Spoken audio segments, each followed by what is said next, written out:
Thanks so much for joining us. I appreciate you for taking so much time out of your schedule. Tell me why Delaware? This is such a great opportunity for the state. Tell me why you decided on this place. First, let's start with why we were looking for a factory. We started building our boxes in California with the Fortune 500 companies because the company is located in California. It's a new product and you want to put it somewhere close to where your research and development team is to make sure that the product is actually doing in the field what it is supposed to do. So we got customers who are Fortune 500 customers in California, and when we asked them where they would like us to move next and serve them, they all pointed from the West Coast to the East Coast. So when we started looking at East Coast, then there were other East Coast companies that came and said, when are you coming to the East Coast? We would also like to buy the Bloom Energy servers.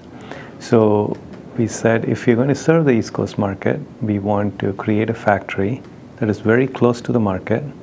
So we are environmentally friendly in terms of where we build it and how far we move our boxes from where we need to be. So we wanted to build a factory that's very close to our customer base.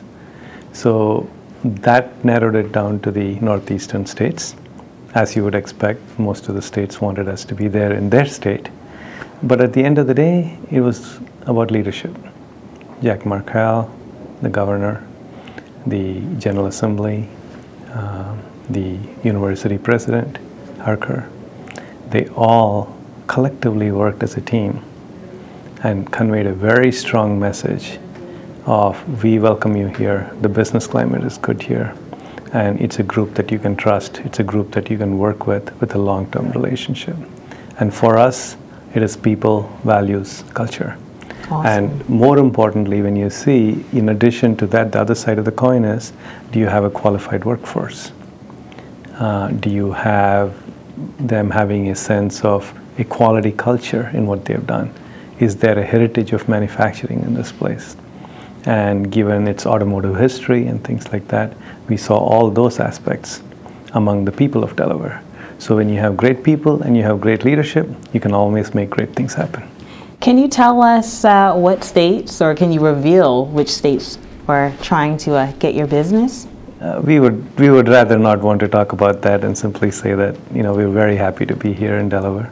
What are your expectations over the next 5 years? What can we expect, and what do you expect to happen as far as how many people do you plan to employ in the state, and also when will we start to see some manufacturing? Yeah. So we will start breaking ground very soon from this ceremonial day today, and by the summer, late summer of next year, the factory will be up and running.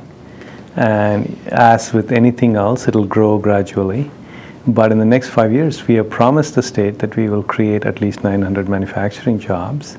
There'll be a few hundred supply chain jobs. We have a lot of our suppliers that give components to us, and those supplier companies are located elsewhere. But for them, it's an advantage to be located right next to us and to be able to supply those parts. So they are considering now, at our request, to see if they can also call Delaware their home. And through the construction process, there will be probably 300 to 400 jobs that are created in the next year, starting now, to build this factory as a greenfield factory. So a lot of jobs, and good jobs. And that's great news. Now, how big again, this plant? 200,000 square feet? Yes, it's 200,000 square feet, and it will put out, it'll have the capacity when it is fully commissioned to put out about 1,000 boxes a year, or 1,000 servers, or Bloom boxes as you call them. Speaking of the boxes, yes. Senator Coons talked about the secret catalyst. Can you tell us? Oh, the secret catalyst really is the people. The idea, like Senator Coons talked about, is more than 100 years old. Every large company which does development and technology has tried to make fuel cells happen. A co-founder of mine, Jim McElroy, when he was in his early 20s and the early 60s, built a fuel cell that flew in the Gemini space program. We all watched Apollo 13 where there was a fuel cell that was malfunctioning. Fuel cells have been around for a very long time. So what Bloom does, yes, it's newer technology, but the newer technology coming to commercialization, the real secret sauce always in any innovation is the people. We have great men and women working for Bloom, making this a passion, making the mission of solving the world's energy problem.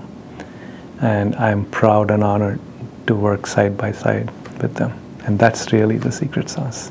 Well, thanks for the secret. Tell us, businesses and customers you've mentioned have already hopped on board. We've met people from AT&T, Owens, Corning. Tell us about those companies. Well, there are companies that use our products in multiple ways. There are companies for whom the electricity, the power that the box generates, and the reliability of that power is extremely important. For example, you don't want your cell phones to work just sometime. You want them to work all the time. That means there is a data center somewhere that AT&T manages, or a cell phone tower somewhere that AT&T manages. For that data center, there's always power, 24/7, 365 with no interruptions. So reliability is extremely important for them. For data centers, this is true whether you're an online retailer, whether you're a big financial institution. This becomes important. That's why Bank of America is a customer. Then take places like Walmart, who is a very big customer. They use it to power their stores. And the beauty of it is it's environmentally friendly. It's lower cost to them.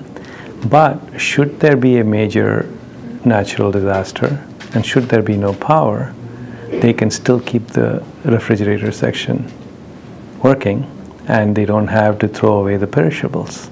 And they can actually serve their customers. We have hospitals as customers, and you can appreciate why having reliable power in a hospital will be extremely important if you're lying in a bed out there. So our customers tend to use it in every vertical that you can think of in very different ways. We appreciate the time again that you've taken out of your time. Anything else you'd like to add and tell us about Bloom and the relationship here in Delaware? Well, we are very excited to be here in the state of Delaware. We have been welcomed very warmly, and a lot of trust has been placed in us, and that in turn puts a certain level of responsibility on our part. But I'm confident that the employees of our company are capable of living up to that trust and making this relationship grow. Thank you very much. Thank you.